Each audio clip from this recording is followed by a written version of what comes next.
So, what would be the betting that during his vetting process, if indeed there was one, that Mandelson shared his emails expressing disappointment at Epstein's prosecution and the desire to potentially challenge that? I think there would be very, very long odds. And as I make this video, sorry, a little bit hot, been out on the Pashley, and I think there'll be very long odds. And as I make this video, Mandelson still carries his title. He's still, unless I'm mistaken, able to sit in the House of Lords, and yet Staley is banned permanently and received a heavy fine, which was also endorsed by the upper chamber. And you start to see how there's an awful lot of corruption in the first and second estate, and it really does depend on who's involved and what the objective is in terms of the outcome. Sorry about a little bit of traffic. And what the ultimately the outcome is. And I've tried to show that actually throughout my videos. I showed you how the FCA use obfuscation and the perversion of prejudice to sort of negate that conflict of interest between being a regulator and a prosecutor. I also showed you how Starmer perverted the use of prejudice in how he approached the riots after the Southport atrocity. Not that I endorse the behaviour of any rioters, and then how he tried to use prejudice in a different way when people were calling for accountability. And we've seen the mysterious case of the Ukrainian male models who also engaged in criminal violence. That's what's alleged anyway, and they disappear into the wilderness of silence. So you can see how. And then of course the MPs wrote to the Justice Secretary, then Shabana Mahmood, asking for expedited trial. And then of course it was play the independence of the judiciary card. So you can see how things get bent and distorted to serve different objectives, whereas of course we know that there will be no inquiry no debate on the Woodford scandal or WealthTek scandal, because it just wouldn't fit the secondary objective. And of course, when the government is trying to push people to divest their cash holdings and invest into the stock market, open debates on catastrophic FCA failures would not reconcile very well with that. But on to the matter of the war in Ukraine. I've done quite a lot of searching around here whilst I've been here in Poland, and you can see an extraordinary number of fighting age Ukrainians all over the country. And I also saw it when I was in Italy earlier, actually in August. And they're doing very well. So it's quite a large agricultural vehicle. They're tidying up things here after a good summer. Extraordinary. The Ukrainians doing extraordinarily well and enjoying opportunities that prior to the war that they probably couldn't have dreamed of. They're working, they're consuming just like Europeans, and European Union Europeans, what I meant to say. And there's a few scams that get pulled where what you see is you have a Ukrainian registered house in Poland, and then there'll be another 3 or 4 who are actually also based in Ukraine, and they take their money in Ukraine and they come over to Poland and take money here as well. So they're kind of doubling up. That's one of the scams I've seen. It's not to say that those that are here are working hard. They many are, but it has sort of polls a little bit that they're given privileges. I think in some cases their equivalent to the minimum wage is higher than what Poles get here. They get preferential access to schools and to doctors and so on, which creates some frustration, so we say amongst Poles, and you know, it does create a bit of a moral debate, doesn't it? Because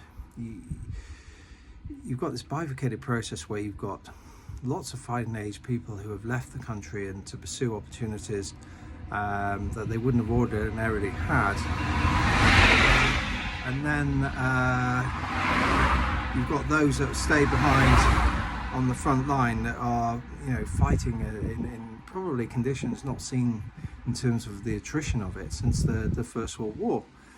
And you know, it's hard as a person to say you wouldn't possibly do the same and take the opportunity, and you look at it and think, well, you know, this war is, you know, it's not going in our favor. The Russians are just slowly and incrementally making progress, lots of lives being lost, so why would I surrender my life when I've got opportunities that I can take elsewhere?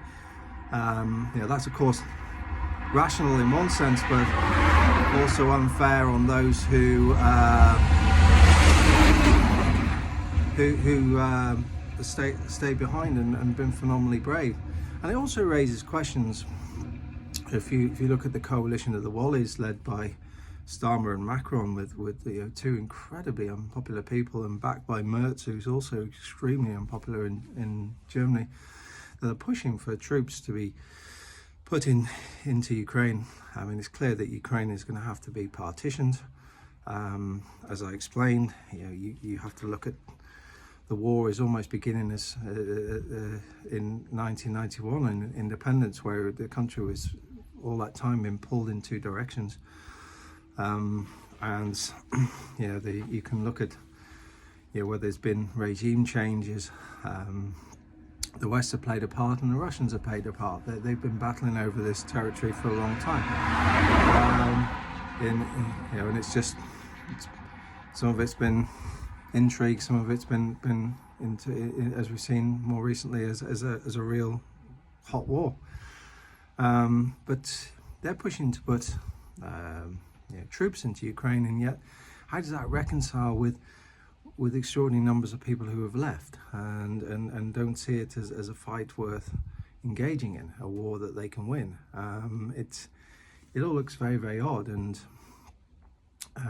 why, when we look at the genocide in Gaza, why is there no coalition of the willing to put troops there? I mean, look at the banquet last night, and you know, you do wonder if they spared a single thought for children and who are starving, and people who have been bombed and killed, whether a single thought was sent direction when the most finest food, drink, wine was consumed to flatter Donald Trump so we can receive some investment from his tech titans, his tech overlords, if you like. And I very much doubt there was. And it's quite a distasteful thought, isn't it, when you think of that?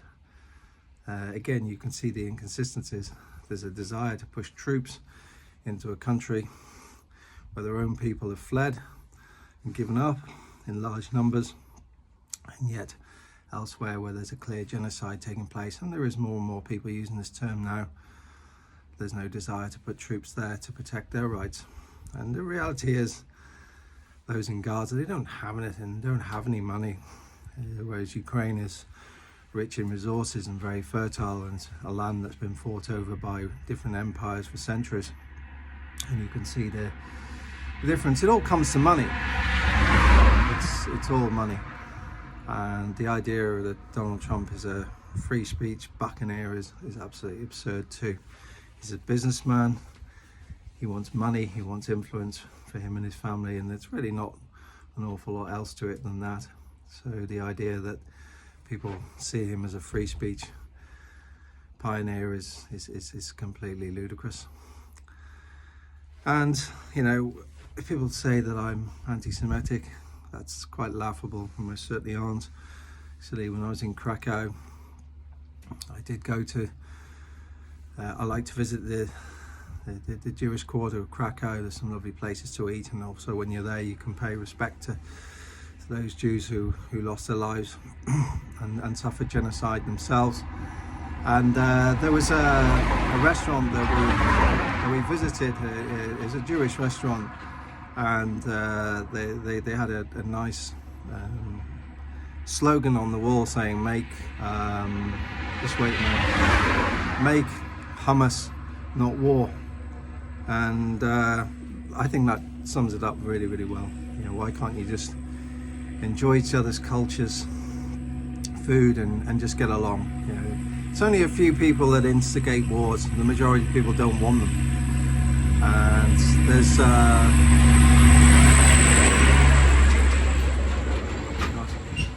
one's full of manure. I think I dodged that one quite well.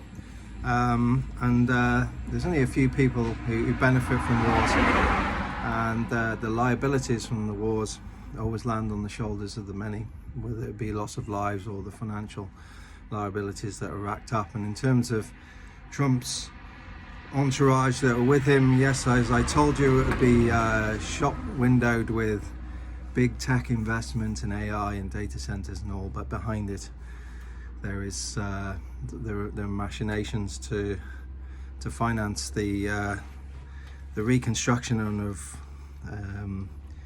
whatever's left of the western side of Ukraine, the partition that will be orientated more towards Europe.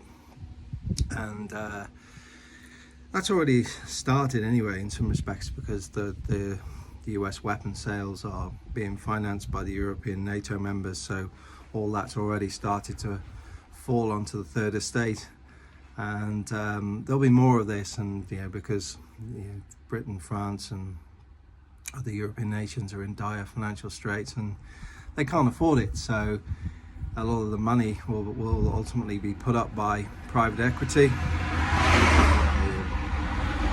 your Blackstones and your BlackRocks and so on, and they'll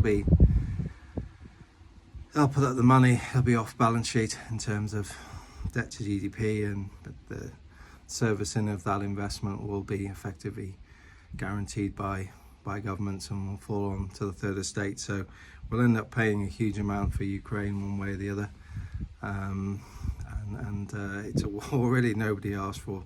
It's a war that really has nothing to do with Britain. The idea that our security begins there is complete and utter nonsense. Interesting developments on drones out here. Actually, one of the properties were damaged, it seems, was clipped by actually a missile, I believe.